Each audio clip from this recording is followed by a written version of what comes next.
ಯುವತಿಗೆ ಲೈಂಗಿಕ ದೌರ್ಜನ್ಯ ಎಸಗಿದ್ದ high school ಗೆಳೆಯನನ್ನ CCB ಪೊಲೀಸರು ಬಂಧಿಸಿದ್ದಾರೆ.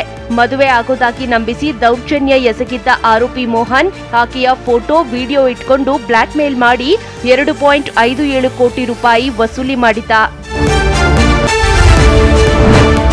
ಮುಂದಿನ ಭಾನುವಾರ ಅಂದ್ರೆ 8ನೇ ತಾರೀಕು ಪಿಡಿಒ ಪರೀಕ್ಷೆ ನಡೆಯಲಿದೆ. ಹೀಗಾಗಿ ಅಭ್ಯರ್ಥಿಗಳಿಗೆ ಅನುಕೂಲ ಆಗುವ ನಿಟ್ಟಿನಲ್ಲಿ ಮೆಟ್ರೋ ಸಂಚಾರ ಸಮಯದಲ್ಲಿ ಬದಲಾವಣೆ ಮಾಡಲಾಗಿದೆ.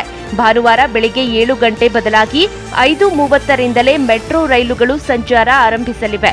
ಬೆಳಗ್ಗೆ 5:30ರಿಂದ 7ರ ತನಕ ಅರ್ಧ ಗಂಟೆಗೊಂದು ಮೆಟ್ರೋ ರೈಲು ಸಂಚರಿಸಲಿದೆ ಅಂತ ಬಿಎಂಆರ್ಸಿಎಲ್ ಪ್ರಕಟಣೆಯಲ್ಲಿ ತಿಳಿಸಿದೆ.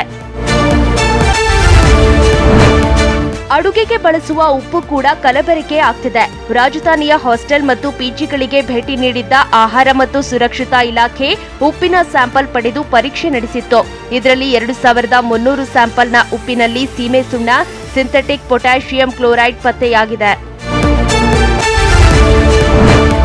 ದಿವಂಗತ ಹಿರಿಯ ನಟಿ ಲೀಲಾವತಿ ಅವರ ಸ್ಮಾರಕವನ್ನ ಸಚಿವ ಕೆಎಚ್ ಮುನಿಯಪ್ಪ ಉದ್ಘಾಟನೆ ಮಾಡಿದ್ರು.